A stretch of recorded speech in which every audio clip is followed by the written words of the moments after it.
हम महिलाओं के जीवन में घर, किचन और बच्चों को संभालना एक महत्वपूर्ण जिम्मेदारी होती है।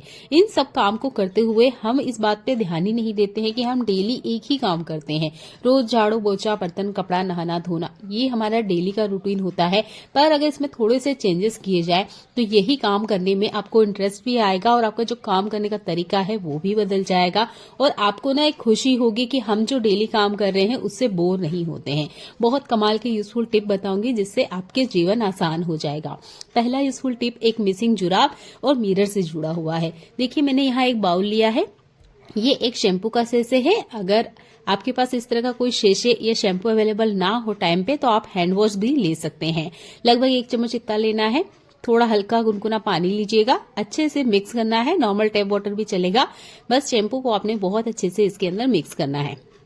जैसे मैं आपको दिखा रही हूँ, ये देखिए, जो शैम्पू होता है, हैंड वॉश होता है, वो किसी भी चिकनाहट को बहुत आसानी से निकाल देता है। इसलिए आप यहाँ शैम्पू या हैंड वॉश का ही इस्तेमाल करें। पुराना जुराब या जो मिसिंग जुराब है वो आपने पहनना है। पहले से अच्छे से क्लीन कीजिएगा, गंदा नहीं होना चाहिए। इसके बाद में इसे लेके चलते हैं हमारे घर के जितने भी मिरर हैं कांच की तरफ। देखिए, अगर इन पे हम ध्यान नहीं देते हैं तो इसमें काफी सारे दाग धब्बे आ जाते हैं। मेरे घर में 2 छोटे बच्चे हैं। हर चौथे 5वें दिन इन मिरर को मुझे साफ करना होता है, क्योंकि बच्चे जब भी मिरर देखते हैं तो वो बहुत बार ना मिरर के ऊपर हाथ लगाते हैं। ये उनकी एक नॉर्मल सी आदत होती है। मिरर साफ करने के लिए आपने बहुत सारे टिप देखे होंगे, पर ये जुराब वाला टिप सबसे आसान है। बस आपने हाथ में इस तरीके से जुराब पहनना है, मिरर के ऊपर घुमाना है। अच्छे से जितने दाग स्पॉट है वो निकल जाते हैं। अगर कोई चिकनाहट वगैरह है तो वो भी बहुत अच्छे से क्लीन हो जाती है। इसके बाद में आपने एक माइक्रो फाइबर क्लॉथ लेना है और यहाँ पर वाइप कर देना है। जैसे ही आप वाइप करोगे, ये देखिए, बहुत अच्छी सी एक शाइन आ जाएगी। आप यहाँ टिश्यू पेपर का भी इस्तेमाल कर सकते हैं, उसे भी जितनी स्पॉट है वो बहुत अच्छे से क्लीन हो जाते हैं। उम्मीद करती हूँ ये छोटा सा हैक है, पर आपकी लाइफ में बहुत ज्यादा आपको ये मदद करेगा। अगली बार आप जब मिरर साफ करते हो तो प्लीज इस टिप का यूज करें। आज मैंने काले वाले बर्तन क्लीन किए थे और ये देखिए, मेरे हाथों में ना कुछ इस तरीके के निशान आ चुके हैं, जो कि नॉर्मल ना क्लीन ही नहीं होते। ये देखिए, बहुत बुरी मेरे हाथों की हालत हो चुकी है। जब इस तरीके के दाग हमारे हाथों में आ जाते हैं, या डाई का दाग हो या कोई काला बर्तन जो चूल्हे का है और उसे हमने क्लीन किया है, तो आप ले लीजिए टूथपेस्ट। ये टूथपेस्ट आपके घर में जरूर होगा, कोई सा भी ले लीजिए और अपने हाथों में अच्छे से इस तरीके से लगाना है जहां पर भी आपको निशान दिखता है, जैसे मैं आपको दिखा रही हूँ। बस थोड़ा सा पानी लगाते हुए हल्के हाथों से जैसे ही आप मलना स्टार्ट करोगे, अगर डाई भी होगी ना लगी हुई तो वो भी निकल जाएगी। मेरे हाथ काफी ज्यादा गंदे हो चुके थे। कैसे हुए थे, कौन सा बर्तन मैंने क्लीन किया था, वीडियो में एंड तक बने रहिएगा, आपको जरूर देखने को मिलेगा। ये देखिए, मैंने हाथों को बस 1 से 1.5 मिनट तक ही अच्छे से मसाज किया और जितने भी काले काले दाग थे वो बहुत आसानी से निकल गए। अक्सर हम इस तरीके से क्लीन नहीं करते हैं, जिसकी वजह से क्या होता है कि ये निशान ना 3-4 दिनों तक बिल्कुल भी नहीं जाते। और अभी आप मेरे हाथों को देख सकते हैं, अच्छे से बड़े से क्लीन हो गए हैं ना। तो कभी भी कोई दाग अगर हाथ में रह जाता है, निकलता नहीं है, इवन वो हल्दी का ही क्यों ना हो, तो आप ये टूथपेस्ट वाली ट्रिक का जरूर यूज करके देखिएगा। आपके सामने ही मैंने अच्छे से बढ़िया से हाथ क्लीन करके दिखाए। ऐसा है एक और कमाल का यूजफुल टिप। अभी विंटर सीजन में आपको आंवला बहुत आसानी से मिल जाएगा। अगर आपसे कहा जाए कि कच्चा आंवला खा के दिखाइए, तो 90% लोग इस आंवले को नहीं खाना पसंद करेंगे, क्योंकि इसका स्वाद बहुत ज्यादा खराब होता है। जिनको पसंद है उनके लिए ठीक है, जिन्हें नहीं पसंद है उनको खिलाना बहुत मुश्किल काम है। पर पता है, अगर सर्दियों का मौसम है और अगर आंवला अवेलेबल है मार्केट में, तो हफ्ते में 1 आंवला तो आपको जरूर खाना चाहिए। मौसम के हिसाब से हर बार आपको एक नया फल देखने को मार्केट में मिलता होगा। अगर आपको नहीं भी पसंद है तो उसे खाने का तरीका बदल दीजिए, पर उसे खाना बहुत जरूरी होता है। जैसे कि ये आंवला, तो मैंने लिया है यहाँ पर एक खीरा, काला नमक, अगर आप काली मिर्ची पसंद करते हैं तो वो भी ऐड कर सकते हैं। थोड़ा सा पानी ऐड करना है और इसे चला देना है। आप यहाँ लौकी का भी इस्तेमाल कर सकते हैं अगर आपको लौकी का स्वाद पसंद है। देखिए, जो भी नहीं खाना चाहता है ना, वह भी हंसते हंसते अब आंवले का जूस पियेंगे। आंवले में विटामिन सी होता है, कैल्शियम होता है, आयरन होता है, पोटेशियम और एंटीऑक्सीडेंट से ये भरपूर होता है। तो प्लीज आप इस सीजन में यहाँ पर आंवले का एक ग्लास जूस जरूर पिया करें। अगर आपको पीना पसंद नहीं है, आपके बच्चे नहीं पीना पसंद करते हैं, तो आप लौकी का भी यूज कर सकते हैं, खीरे का भी यूज कर सकते हैं। ये आपकी बॉडी के हर न्यूट्रिशन को पूरा करेगा। तो उम्मीद करती हूँ आप अगर आंवले का जूस नहीं पीना पसंद करते हैं तो इस तरीके को अपनाएंगे। अगला यूजफुल हैक मेरा मिक्सर जार से जुड़ा हुआ है। देखिए यहाँ पर अगर मिक्सर जार को हम कंटिन्यू यूज करते हैं तो इसका जो धार होता है वो गिर जाता है। इसे वापस कैसे ठीक करें? अगर आपके घर में अंडे खाए जाते हैं तो इसके छिलके को मत फेंकिएगा। इससे ही हम मिक्सर के जार की जो ब्लेड है उसको शार्प करेंगे। कैसे? तो अंडे का जो छिलका है वो आपने इसके अंदर डालना है। अब इसके अंदर थोड़ा सा आपने पानी डालना है, जैसे मैं आपको दिखा रही हूँ। लगभग आधा गिलास से थोड़ा सा ऊपर डालिएगा। अब आपने इसका जो लीड है वो लगा देना है और आपको यहाँ पर 3 मिनट तक इसको चलाना है। रुक रुक के 3 बार या 3 मिनट तक आपने इसे चलाना है। इससे क्या होगा कि ये बहुत अच्छे से पीसेगा, साथ में जो अंडे का छिलका हमने डाला है वो भी बहुत बारीक से पीस जाएगा और जो ब्लेड की धार है वो बहुत अच्छे से लग जाएगी। तो ये बहुत आसान सा तरीका है इसके धार लगाने का। अगर आपके घर में अंडा नहीं खाया जाता है तो आप व्हाइट वाले नमक का भी इस्तेमाल कर सकते हैं। उससे भी ब्लेड की जो धार है वो बहुत अच्छे से लग जाती है। यहाँ पर हमने अंडे को अच्छे से बढ़िया से फेंटा है। अभी इसे नहीं फेंकना है। आप यहाँ पर देख सकते हैं बहुत अच्छे से ये क्लीन हो चुका है। इनसाइड यहाँ पर अगर पीले दाग भी है ना अंदर की तरफ जार में, तो वो भी बढ़िया से क्लीन हो जाते हैं। अब बात कर लेते हैं ये जो सॉल्यूशन या जो ये अंडे का हमने एक घोल बना के रेडी किया है, इसका क्या करें? तो देखिए अंडे के छिलके में भरपूर मात्रा में कैल्शियम होता है। कैल्शियम की जरूरत प्लांट को भी होती है। अगर आप इस तरीके से गमले वगैरह में प्लांट लगाते हो तो देखिए अलग से हम इसमें कैल्शियम नहीं डालते हैं, पर ये जो अंडे का छिलका होता है आप इस तरीके से इसको मिक्सर में चला लीजिए और इसका जो भी ये जूस बनेगा ये आपने प्लांट को देना है। जैसे मैं आपको दिखा रही हूँ, ये देखिए थोड़ा थोड़ा सा आपने हर प्लांट को देना है। स्पेशल ना ये मनी प्लांट के लिए बहुत अच्छे से काम करता है, क्योंकि हम अलग से कोई फर्टिलाइजर इसमें डालते हैं तो हमें मार्केट से लाना पड़ता है। पर अंडे का छिलका अक्सर हम डस्टबिन में ही फेंकते हैं, तो आपने फेंकना नहीं है। इस तरीके से मिक्सर में चला लीजिएगा और हफ्ते में एक बार देने की कोशिश कीजिएगा। आप देखेंगे आपका जो मनी प्लांट है वो अच्छे से हरा भरा रहेगा और इसकी जो पत्ती की साइज है वो भी काफी बड़ी होती है। इस तरीके से पीला होना बंद हो जाएगा।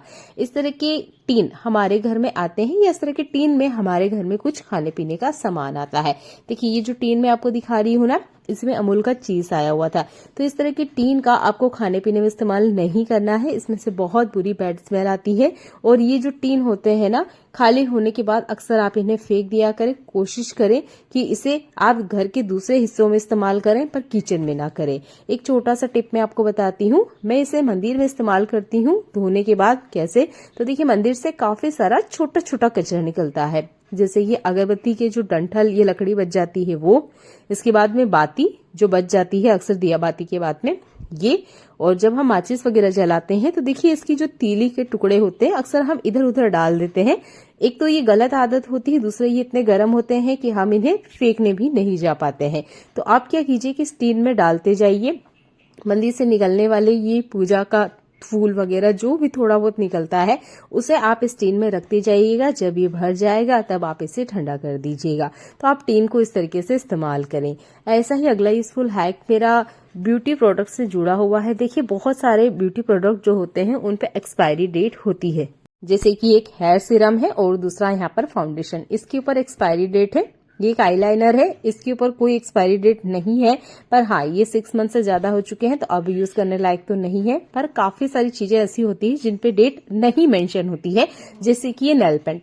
मैंने तो बहुत कम देखा है कि नेल पेंट पे कोई एक्सपायरी डेट होती है। तो क्या होता है हमें पता नहीं चलता और ये कुछ इस तरीके से सूख जाती है, कड़क हो जाती है।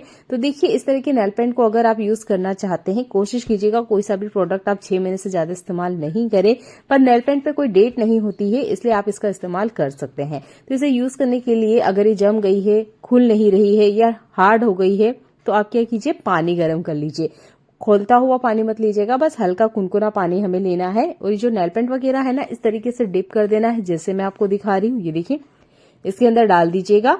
जितनी देर ये गर्म पानी में रहेगी, लगभग 3 मिनट के आसपास मैंने इसे रहने दिया था। इसमें से मुझे 2-3 बोतल में से बबल निकलते हुए बाहर दिखाई दिए थे, क्योंकि जब गर्म होता है ना तो इसके अंदर जो एयर होगी वो खुद से बाहर आने लग जाती है और ये जो ढक्कन वगैरह है ये भी बहुत अच्छे से ढीले हो जाते हैं। 3 मिनट बाद मैंने इन्हें खोल के देखा, जितना भी इसमें ये जो नेल पेंट साइड में जमा हुआ था ये सारा पिघल के बीच में आ जाता है। एक तो फायदा होता है ये। अगर आप चाहते हो तो ऊपर से इसमें लिक्विड थिनर डाल सकते हो पतला करने के लिए। और अगर ये खुल नहीं रहा है, जैसे मैंने स्टार्टिंग में भी आपको दिखाया कि कुछ नेल पेंट ना खुल ही नहीं रही थी, तो उन्हें खोलने के लिए भी आप ये गर्म पानी वाले टिप का इस्तेमाल कर सकते हो। इमरजेंसी में ये टिप आपको बहुत ज्यादा काम आएगी, क्योंकि इस तरीके से बहुत बार जो नेल पेंट होती है वो खुलने का नाम ही नहीं लेती है। चलिए देख लेते हैं एक और कमाल का यूजफुल टिप। वक्त के साथ हर चीज पुरानी हो जाती है और हमारे घर से फिर हम उसे डिस्कार्ड कर देते हैं। इसी में से एक चीज है ये पिलो कवर। इस पिलो कवर को यूज करते हुए लगभग मुझे 10 साल से ऊपर हो चुके हैं। और होता है ना कि कोई चीज खराब नहीं हो रही है, पर जब कंटिन्यू हम उसे इतना टाइम यूज करते हैं तो बदलने का मन करता है। मैं फेंकना तो नहीं चाहती, पर हाँ, मैं इसका एक अलग यूज आपको बता सकती हूँ। इस तरीके के थैले या कट्टे भी हमारे घर में होते हैं, इसी के साथ मैं इसका यूज करके बताऊंगी। तो देखिए, ये कट्टा जो है इसकी साइज का है, इसलिए मैंने इस पिलो कवर के अंदर इसे डाला है, जैसे मैं आपको दिखा रही हूँ। अगर ये इसकी साइज का नहीं है तो सीजर से कट करके आप इसकी साइज का बना भी सकते हो। अक्सर ये कट्टे हमारे घर में बेकार ही पड़े रहते हैं, ज्यादातर इस्तेमाल में नहीं आते हैं, और जब ज्यादा हो जाते हैं तो हम इन्हें कचरे में फेंक देते हैं। पर आप इनका इस तरीके से इस्तेमाल कर सकते हो, जैसे मैं आपको दिखा रही हूँ। ये देखिए, आप यहाँ पर सिलाई लगा सकते हो, ये एक फुटमेट बन जाएगा। वैसे तो मैं इसका किचन में इस्तेमाल करके बता रही हूँ, पर आप यहाँ पर फुटमेट बहुत आराम से बना सकते हो। ये अच्छे से पानी को ऑब्जर्व करता है। बस सिंपल सा, जैसे मैंने आपको दिखाया, इंसर्ट कर देना है अंदर की तरफ। ये थोड़ा सा बाहर हो रहा था, तो देखिए मैं हल्का सा यहाँ पे फोल्ड कर रही हूँ। इमरजेंसी में एक फुटमेट बन के देखिए ये रेडी हो चुका है। उम्मीद करती हूँ अगली बार आप कभी भी पुराने पिलो कवर को नहीं फेंकेंगे। तो फुटमेट के लिए मैंने आपको ये बैग यूज करना बताया है। अगर आप मेरी तरह किचन में इसका यूज करना चाहते हैं तो इस तरह की पॉलिथीन लीजिएगा, जैसे मैं आपको दिखा रही हूँ। ये पॉलिथीन बहुत ज्यादा सॉफ्ट है। मैं हाथ में आपको पकड़ के दिखा देती हूँ। ये देखिए, एक बॉल जैसा मैंने आपको बना के बता दिया है। इतनी सॉफ्ट आपने पॉलिथीन लेनी है, पर थोड़ा सा मजबूत लीजिएगा, बहुत ज्यादा पतली मत लीजिएगा। वो आपने इसके अंदर, जैसे अभी हमने बेग डाला है, सेम वैसे ही इसके अंदर डाल देना है। अब देखिए, ये एक मैट की तरह काम करेगा। जब भी हम बर्तन वगैरह धोते हैं तो बर्तन में से थोड़ा सा पानी निकलता है। आप मेरे किचन सिंक को देख सकते हैं, यहाँ साइड में बर्तन रखने की जगह है। बहुत सारे किचन में यहाँ पर इस तरीके की कोई जगह नहीं होती है, जिसकी वजह से क्या होता है, किचन का जो स्लेब होता है उस पर बहुत बार पानी के दाग आ जाते हैं, क्योंकि बर्तनों को हम धोते जाते हैं और साइड में, जैसे मैं आपको रख के दिखा रही हूँ, ऐसे हम रखते जाते हैं, जिसकी वजह से हमारे काम बढ़ जाते हैं। अगर आपके किचन काउंटर पर इस तरीके से, या किचन सिंक के पास में इस तरीके से स्टील का जो पार्ट आप देख रहे हो जिसपे बर्तन रखे जाते हैं, सिंक के साथ अटैच नहीं है, तो आप भी मार्बल के ऊपर ही बर्तन रखते होंगे, वहां पर पानी के दाग भी आते होंगे, तो आप ये मैट वाले टिप का यूज कर सकते हैं। यहाँ मैं एक बहुत काम का टिप आपको बताने वाली हूँ। इसके लिए मैंने एक बर्तन लिया है। अब करना क्या है वो मैं आपको दिखा देती हूँ। विंटर सीजन चल रहा है और हमारे घर में भी चूल्हा जलाया जाता है, पर ये जो चूल्हे के बर्तन होते हैं ये बिल्कुल भी क्लीन नहीं होते हैं।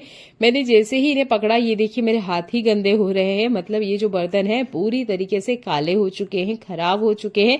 अब इन्हें क्लीन कैसे करें? तो देखिए, कम मेहनत वाला मैं आपको काम बताऊंगी। इसे आप अगर बराबर फॉलो करेंगे तो आपके बर्तन एक बार में ही 100% क्लीन होंगे। तो मैंने लिया है यहाँ व्हाइट विनेगर, जिसे सिरका भी कहते हैं। लगभग 2 ढक्कन इतना सिरका हमने इस बर्तन के अंदर लेना है। इसके बाद में एक वो चीज हम ऐड करेंगे, ये है बर्तन लिक्विड। अगर आप बर्तन धोने का साबुन यूज करते हैं तो लगभग 1 चम्मच इतना लीजिएगा। मैं लिक्विड में ले रही हूँ, इसलिए यहाँ लगभग 1 चम्मच इतना मैंने बर्तन लिक्विड लिया है। अब आपने यहाँ पर लेना है पीताम्बरी पाउडर, ये लगभग 1 चम्मच इतना ही लेना है। अब हम यहाँ पर पानी डालेंगे। आप देख सकते हैं लगभग 1 चम्मच इतना ही मैंने पीताम्बरी लिया है। पीताम्बरी आपको बिल्कुल भी ज्यादा नहीं लगने वाली है, थोड़ी सी ही यहाँ पे लगेगी। अब हमने पानी डालना है, तो लगभग 3 लीटर के आसपास मैंने पानी डाला है। अच्छे से आपने यहाँ पर इसका झाग बना लेना है। अब ये सॉल्यूशन बनके रेडी हो चुका है। आप चाहें तो गर्म पानी का भी इस्तेमाल कर सकते हैं। मैंने नॉर्मल टैप वाटर ही लिया था। जितने भी चूल्हे के काले बर्तन हैं वो आपने इसके अंदर डिप कर देना है, जैसे मैं आपको दिखा रही हूँ। ये देखिए, ये थोड़ा सा कम लग रहा था तो मैंने बर्तन को कुछ हल्का सा झुकाया था। इसके बाद में जो कढ़ाई थी इसके अंदर डूब गई थी। आपके पास टाइम है तो रात भर इसके अंदर रहने दीजिए, अगर नहीं तो कम से कम 3 घंटे इस सॉल्यूशन के अंदर आप रहने दीजिए। इसके बाद में आपने ये बर्तन निकालना है, सूखने मत दीजिएगा। आपने लेना है थोड़ा सा मीठा सोडा। 2 बर्तन है इसलिए लगभग 1.5 चम्मच इतना मैंने मीठा सोडा लिया है। इसके बाद में अगेन हम यहाँ पर व्हाइट विनेगर लेंगे। ये देखिए इतना लेना है जितने में ये सॉल्यूशन बनके रेडी हो जाए। जूना लेना है, हल्के हाथों से बस आपको स्क्रबिंग करनी पड़ेगी, बिल्कुल भी आपकी यहाँ मेहनत नहीं जाएगी। आप यहाँ पर सोडा विनेगर मिक्स कर लीजिए। अगर आपको लगता है तो आप यहाँ पे थोड़ा सा बर्तन लिक्विड भी ले सकते हैं। अच्छे से आप हल्के हल्के हाथों से जैसे जैसे इसको स्क्रबिंग करते जाएंगे, आप देखेंगे ये जितना भी काला काला परत जो आपको दिख रहा है ना, ये बहुत आसानी से छूट जाएगा। बहुत सिंपल सा ये टिप है, मैं आपको करके दिखा रही हूँ, आप मेरे हाथों को ध्यान से देखिएगा। बस हल्के हाथों से स्क्रबिंग करना है। देखिए मेरे साथ एक गलती हुई है, आपके साथ ये ना हो इसके लिए मैं आपको बता देती हूँ कि आप ना प्लीज हैंड ग्लव्स पहने। मैंने नहीं पहने थे, हाथों की हालत बहुत ज्यादा खराब हो चुकी थी। वीडियो के स्टार्टिंग में मैंने आपको बताया है, अगर गलती से हाथ गंदे हो जाए तो आपने व्हाइट वाला टूथपेस्ट लेना है और क्लीन करना है। मैंने क्लीन करने का तरीका तो आपको बता दिया था, पर कोशिश कीजिएगा कि इस तरह के बर्तन जब भी आप साफ करें हैंड ग्लव्स का जरूर इस्तेमाल करें, हाथ पूरी तरीके से खराब हो जाते हैं। तो जैसे जैसे मैंने स्क्रबिंग करी, ये क्लीनिंग हो चुकी है। एक कपड़े से वाइप करके मैं आपको दिखा देती हूँ। ये देखिए ऐसे पूरा ब्लैक ब्लैक दिख रहा था क्योंकि बहुत सारी कालिक इसमें से निकली थी, शायद आप क्लीन से ना देख पा रहे हो, पर देखिए यहाँ कपड़े से वाइप करके मैं आपको दिखा रही हूँ कि जो कढ़ाई है वो क्लीन हुई है। तो बहुत अच्छे से मैंने यहाँ पर कढ़ाई को स्क्रब कर लिया है। बहुत पुराना अगर आपके पास बर्तन रखा हुआ है, उसे साफ करने के लिए भी आप इसी ट्रिक का यूज कीजिएगा। कपड़े से वाइप किया है मैंने।